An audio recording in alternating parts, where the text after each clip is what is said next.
Okay. See, I know how it is. You know how it tends to be. In and out of the news cycle, quick turnarounds and what have you, 2 or 3 days, and we on to the next thing. I bet you thought we forgot about that Brian Flores lawsuit, huh? Yeah, not at all.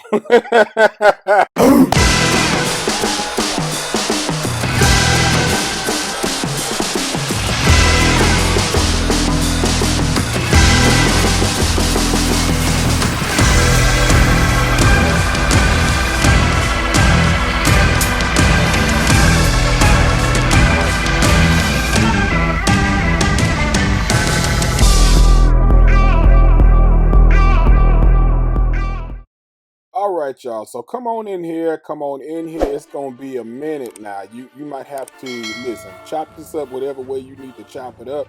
Maybe I'll do some clips later or what have you. But we got to get into it. See, see, we got these little sound bites or small short articles that come out here and there, not really talking about nothing that have to do with the details of what's going on with this here case and occurrence. All right, so listen, are you familiar? How many of you are you familiar with what is going on at a high level? If you are not, let me just catch you up real quick. Now, on February 1st of this year, 2022, Brian Flores, who is the current senior defensive assistant and linebacker coach for the Pittsburgh Steelers, filed a class action complaint in the U.S. District Court for the Southern District of New York, say that 5 times fast, against the NFL, New York Giants, Miami Dolphins, Denver Broncos, and the other 29 John Doe teams. That's some legal stuff where you list focus John Doe like as if you don't know who they are, or maybe you don't know who they are. You put them as John Doe, right?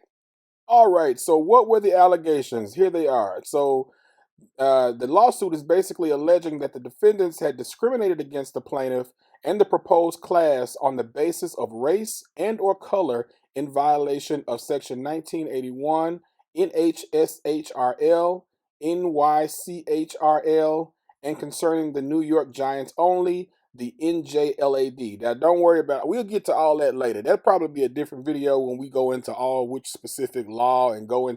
That's a different video. Okay, just stick with me for a second.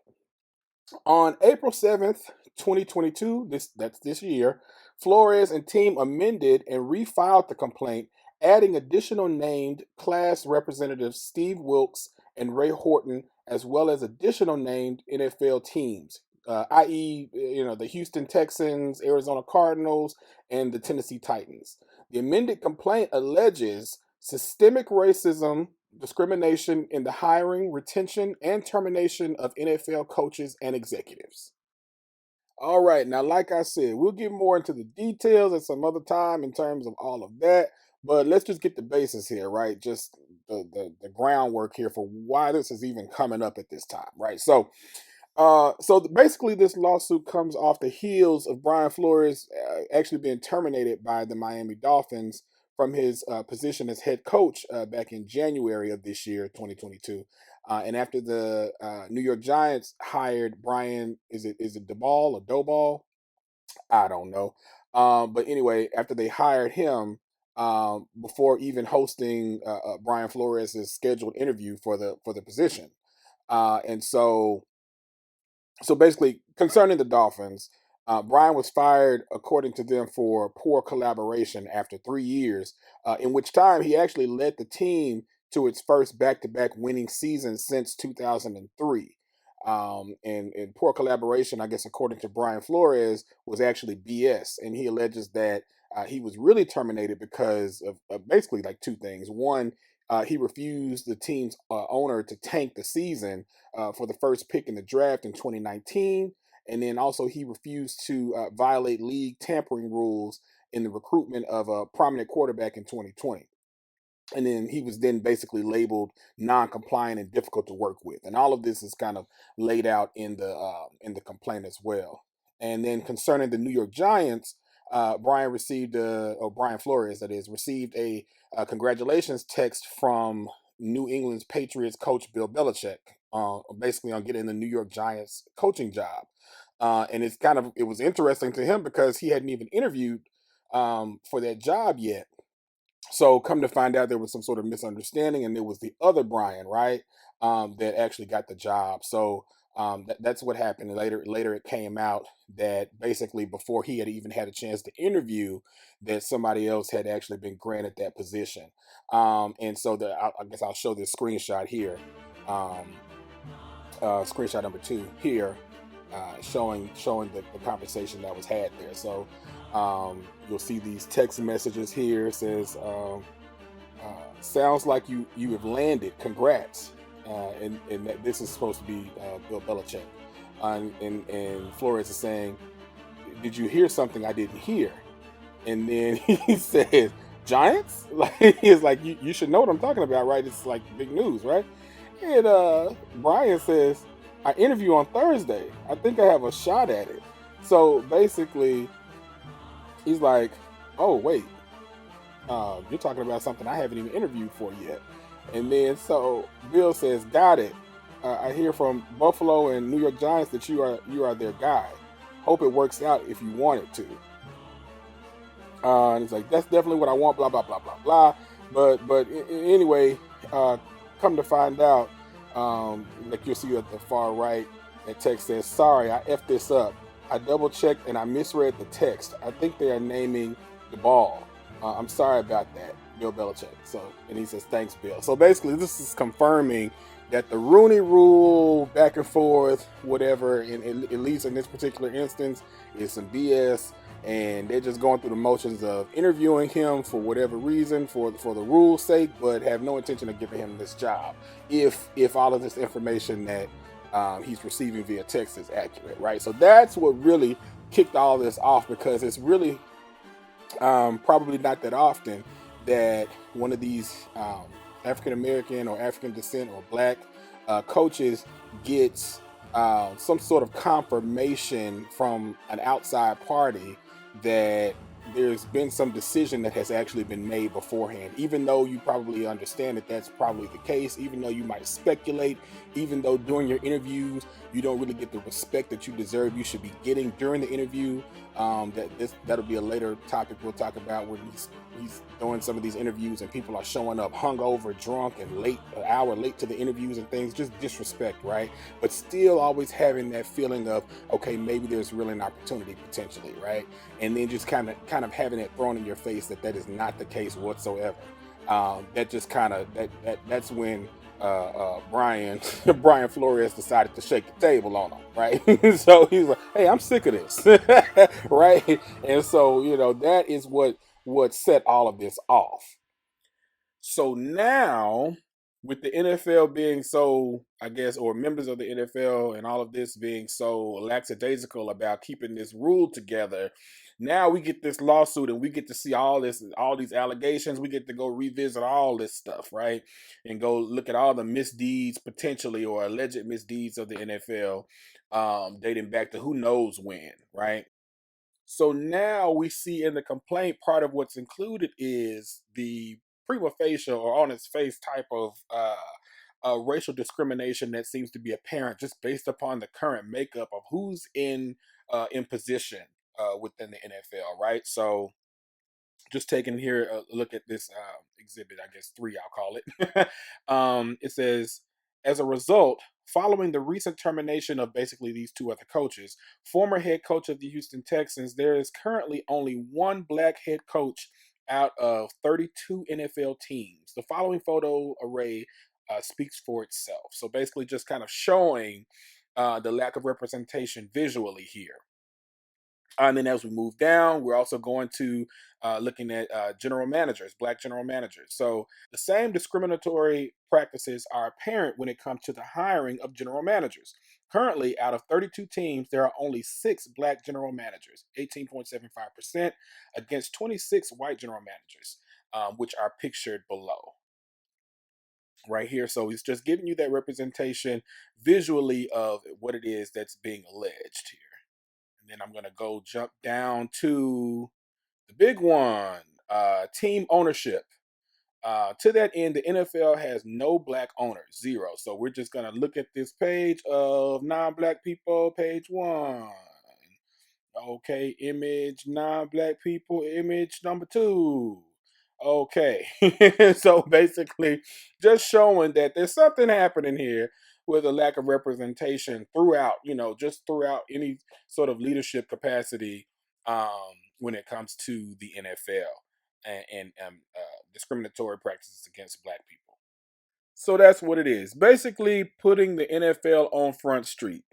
You are going to have to answer for all of this chicanery, shenanigans, and tomfoolery you got going on when it comes to the way that Black individuals are treated within the NFL and employment.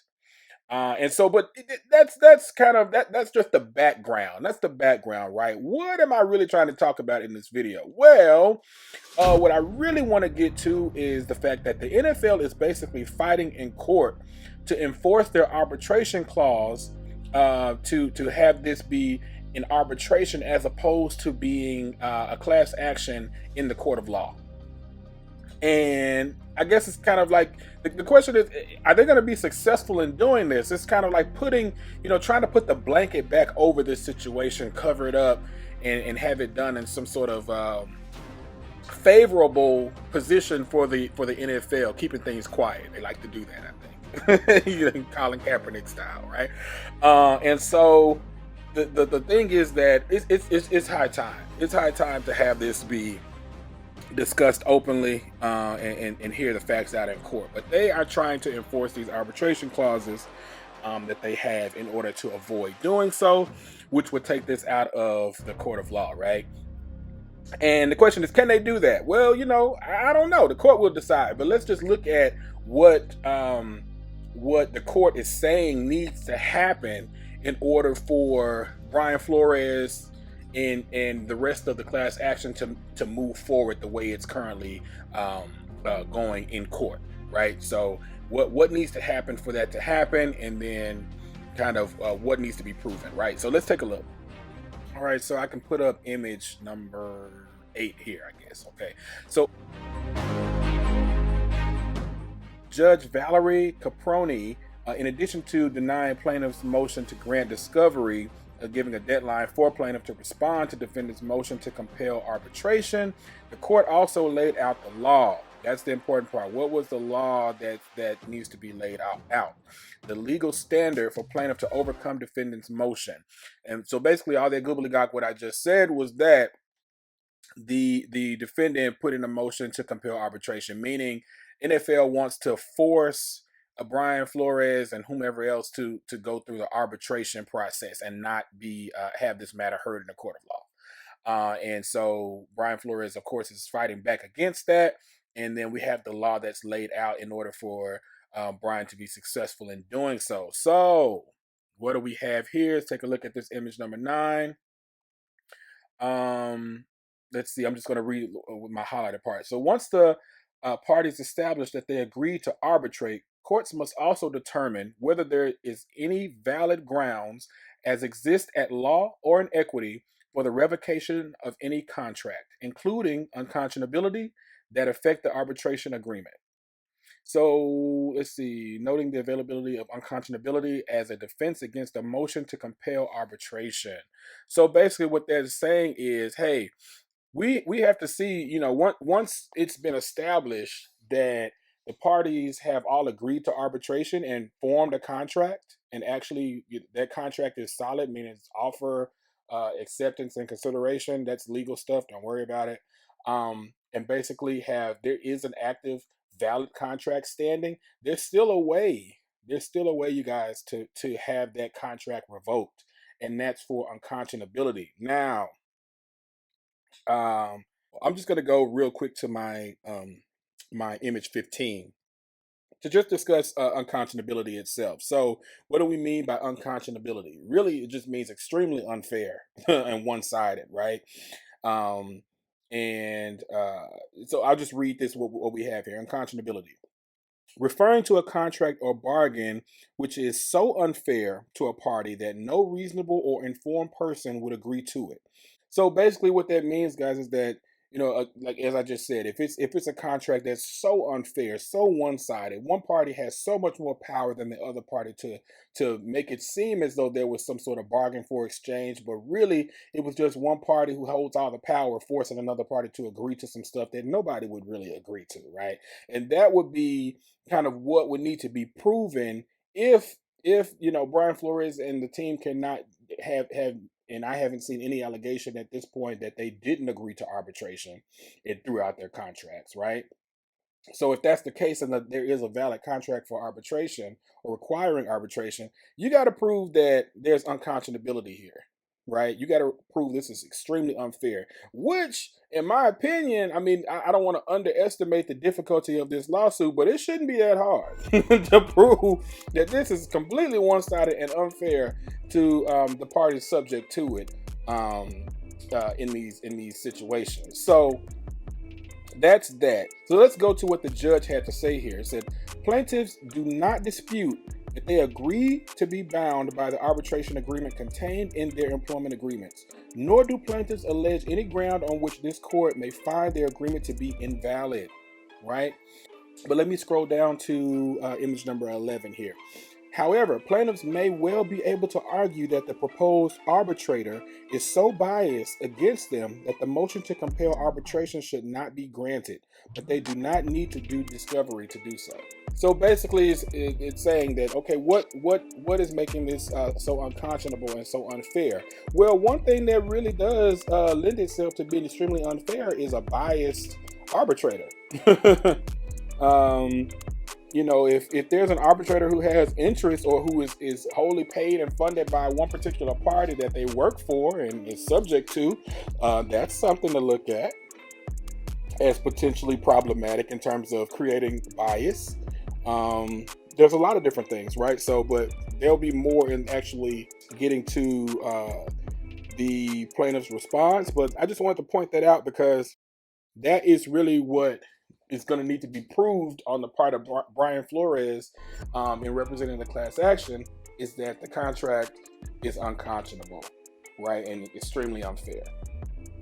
Now, all right, y'all, if you are still with me, you are doing good. It's a lot going on here, and it can make your head hurt a little bit if you trying to get all off into the details and what have you. But if you are still here, you are doing great. Listen, let's just get to the last part for this particular video, where we're just kind of covering what the response was from Brian Flores and the crew for in representation of the civil action or the class action, and kind of what the arguments are against the motion to compel arbitration, right?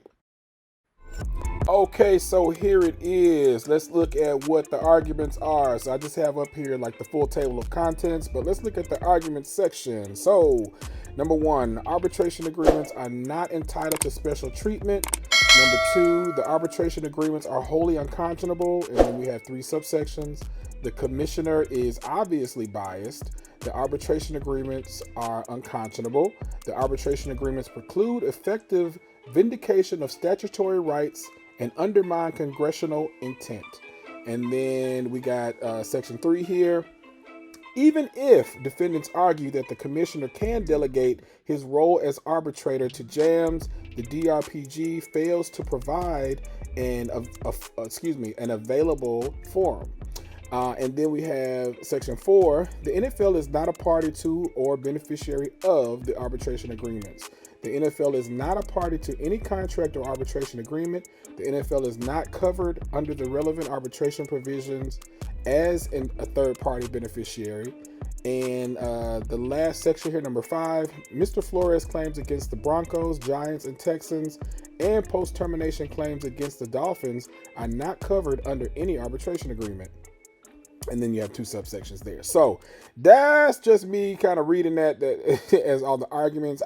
My breakdown is not going to necessarily go by what's shown here. I'm just going to go by things that I find interesting or things that I find necessary to kind of tease out a bit here. So really, I'm not going to touch much on argument 1. Argument 1 is just basically saying that if the NFL wants to enforce an agreement, they need to prove that the contract exists, prove what the terms are, prove that it's a valid contract, and all of that in order to be able to enforce it. So basically, it's on the NFL to prove that all the terms and validity of the contract, right? Section 2, that's where I really want to get to. Yeah, okay. So section 2, that's where the meat is, for me, in my opinion, that the contract is unconscionable, and then we already kind of went through a little meaning or brief meaning of what that is. Just extremely unfair, extremely one-sided, to the point that no reasonable person reasonable person or informed person would ever even agree to something like that, right? So let's just take a look at a few of these sections here. I got image number 16 I'm looking at here. So this is just going into, Flores basically laying out that the commissioner is obviously biased. And so we have image 16. We're going to have basically image 16 through probably 20 going into this, right? So let's take a look at some of the language here. So it says, to say that Mr. Goodell is biased in favor of the NFL and its teams is so obvious it hardly needs to be debated. Mr. Goodell, as the commissioner, is the NFL in all regards. The proposition that a party to a dispute can be the decision maker is directly at odds with every possible conception of fundamental fairness. He is fully professionally and financially beholden to the NFL and its teams.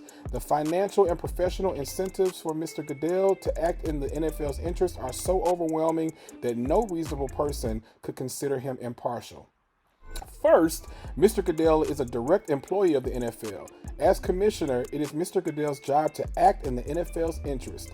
He is the NFL's chief executive and fiduciary.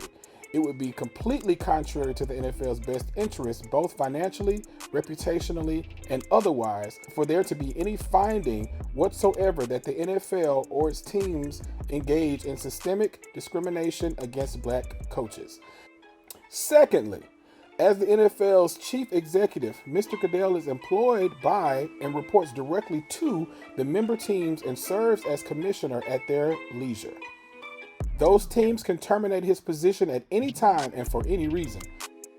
Third, Mr. Goodell has substantial financial and professional incentive to please the NFL and its member teams.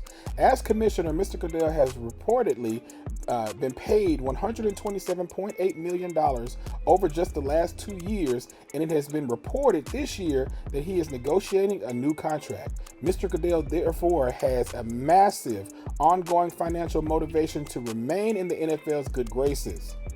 Fourth, this is not a situation where there is a mere risk or potential for bias. The NFL, over which Mr. Goodell presides, has already publicly released its position on this entire case, stating that the allegations are without merit. Let's see here. Mr. Goodell cannot possibly claim to be unbiased or impartial when the NFL and his office have already stated that the allegations are without merit mere hours after the complaint in this case was filed. Fifth, I'm just going to read my highlighted part. Mr. Goodell cannot objectively preside over these issues, let alone assess the credibility of his own testimony or rule on the appropriateness of his own conduct. So these are some reasons that are laid out, which, it's kind of like you always got to read both sides and both positions. But I'm telling you right now, it sounds real good to me on this side here, because yes, how is the person supposedly presiding over the issues gonna be somebody who's wholly beholden to the owners of all the individual teams, and who is supposed to be acting in their best interest, and who has all of these financial strings tied to them? Like, I mean, even the appearance, the overwhelming appearance of the lack of ability to be impartial here is enough for me. It's just the appearance is so strong. That's a great argument to me in regard to the inability or the improperness of the commissioner to preside over such an issue. I mean, it's clear as day for me. But again, I'm not the judge, so let's move along. Now to the next argument, I guess what I will refer to as argument B. Just, I mean, this is not based upon the contents I showed you earlier. This is just me pulling different things out that I find interesting. The contracts themselves are grossly unreasonable, unconscionable, and basically lack the appropriate fairness in binding terms, procedure, and non-biased arbitrator selection. So just taking a look at image 21, under either the DRPG or Section 8.3, Mr. Cadell is the delegated arbitrator. That alone renders the entirety of the arbitration agreement unconscionable, as it vests in a biased decision maker numerous decisions related to discovery, confidentiality, procedure, and ultimate determination on the merits. In addition, Section 8.3 provides no safeguards. It does not provide for any entitlement to discovery or any rules of procedure whatsoever. Section 8.3 does not even require that the commissioner preside over an arbitral proceeding in an impartial manner. I'm just going to skip down to where it says, furthermore, there is no procedural fairness of the arbitration hearing, which is also left to the complete discretion of the commissioner. The DRPG also permits the commissioner to delegate any aspect of his role to a person on his staff without requiring that the designee is fair, impartial, or unbiased.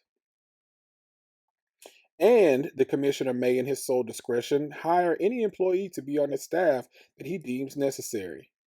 So basically, it's just there's no procedural, there's nothing that somebody subject to this can hang their hat on procedurally to say, okay, I'll have the opportunity to share this information or have this taken into consideration or understand who in terms of being unbiased will be involved and have a decision in the decision making capacity. All of these different things come together to just make you basically at the mercy and whim of whoever is of the commissioner, basically. And then let's see. The next area I want to highlight says there's no ability to effectively vindicate statutory rights under anti-discrimination laws. Let me see. I'm just going to read. I'm going to show 23, but I'm going to read off of 24. Where an arbitration agreement fails to provide a neutral decision maker, a plaintiff lacks any legitimate ability to vindicate their statutory rights. And then I'm just going to add in here for sake of just putting this in here, the lack of a proper forum being available that they're arguing. And then I'm going to move on. And now we're down to the point of, even in terms of trying to enforce different contracts, we're down to a couple arguments here where one is saying that the defendants can't enforce a contract that they're actually not a party to or not a beneficiary of. So basically, if the NFL is not a signatory on this, how can they enforce it? So it says, indeed, where a non-signatory is alleged to be a third-party wrongdoer, as it is here, we, the Second Circuit, have made clear that the arbitration contract in no way extends to the non-signatory. So if you didn't sign it, then this agreement does not extend to you, basically.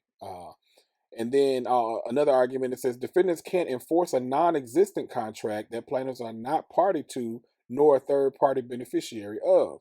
So you know, this is Mr. Flores' claim against the Broncos, Giants, and Texans, and post-termination claims against the Dolphins are not covered under any arbitration agreement. And when it comes to the Broncos, Giants, and Texans, Mr. Flores was never at any time under contract with the Broncos, Giants, or Texans. So you can't enforce an agreement that somebody didn't agree to. It's not an agreement. It's not a contract. And then it says for arbitration agreements signed after legal action has been commenced, don't apply to that legal action. So basically, Mr. Flores' post-employment claims against the Dolphins also are not subject to arbitration, as the Dolphins terminated his contract. So you can't enforce the arbitration agreement after the contract is no longer in existence, or there's no survivorship of that certain term of the contract. So just taking a step back, he's basically saying, listen, guys, no matter if the contract was signed, not signed, applies, doesn't apply, whatever, The contract is unconscionable. It's so unfair that no reasonable person would agree to something like this, and we should not be held to this. It is so one-sided and unfair. It should be revoked, right? And that's based upon, you know, the sitting position of the commissioner, and how he, in his business relationship with the owners of the other teams, or of all the teams, and how he's completely beholden to them, right? And has a legal fiduciary responsibility to act in their best interest, right? Which is just outright biased. Like you can't be a neutral party in that regard. You just can't. Even with just the appearance on its face of, you know, how that's set up, you can't be considered to be impartial in that regard. Then just the arbitration agreements themselves, they're arguing are unconscionable in terms of not having any real procedure that someone can hang their hat on. No discovery procedures, no particular rights in terms of the way that things will go and unfold. And it just is completely at the whim of the commissioner, whoever they want to hire, bring in, take out, whatever, and that just being completely unfair.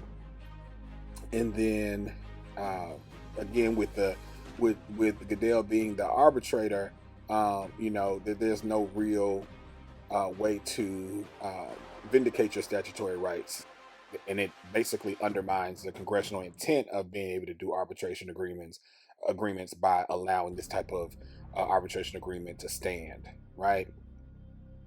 And then there's the argument that these arbitration agreements don't even apply in these certain situations. It was a post-employment situation with the Dolphins, and there was never any contract with the other teams, the Broncos, Giants, and Texans, at this time. So that's in a nutshell the arguments there, and I'm so interested to see what the ruling is. I'll probably do a separate video addressing the NFL's response to this reply, because there was a response on, let me get you the date. It was a response on September 16th of this year, 2022. A 14-page response to this. So I'll probably do a separate video for that, because right now I'm ready to go to bed, and so I'm going to cut this off.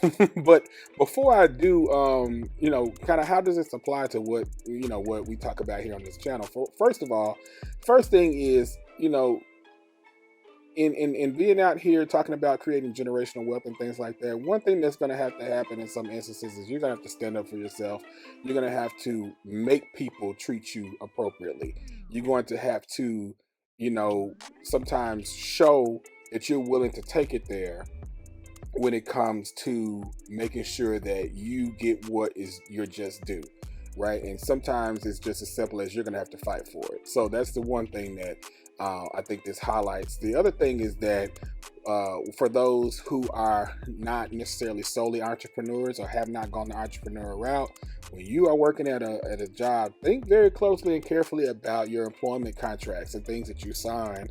When a lot of employers will have you sign arbitration agreements, think about whether or not you want to be bound by an arbitration agreement. Think about a lot of employers, if you read close enough, they have opt out or a means for opting out of arbitration agreements. So when you sign with some of these huge companies, think about whether or not you want to be subject to that arbitration agreement. Maybe you want to opt out and allow yourself the ability to sue in a court of law for a lot of these companies that make a lot of the same mistakes and tend to be this this long coincidence of racism that just continues to permeate, or whatever other ism or other mistreatment or misdeed that may befall you as you are out here in employment in the world. So that's definitely something to think about, to learn from, and to just be educated on in terms of how it may apply to you and how you can make sure that you afford yourself every opportunity, right? Every single opportunity to prevail and get your just due. So, all right, guys, that's another episode of OPM and Beyond. I'm your host, E. Rains. Over and out. I can never doubt myself, I know better. All of you critics be acting like you know better. Blowing the smoke, but I know when the dust settles that I'm in my element. It's evident that there's levels to the game. All of those dark nights I got then, breaking my back to make it out, got me feeling like rain. I ain't never need your help, I know you wishing me well. A penny for your thoughts, but seeing no change. I snap for the sun like Diddy. The riches got a mad ass son, I'm like Billy. I ain't never switch up, whole team with me. Putting on for my city like OAGs.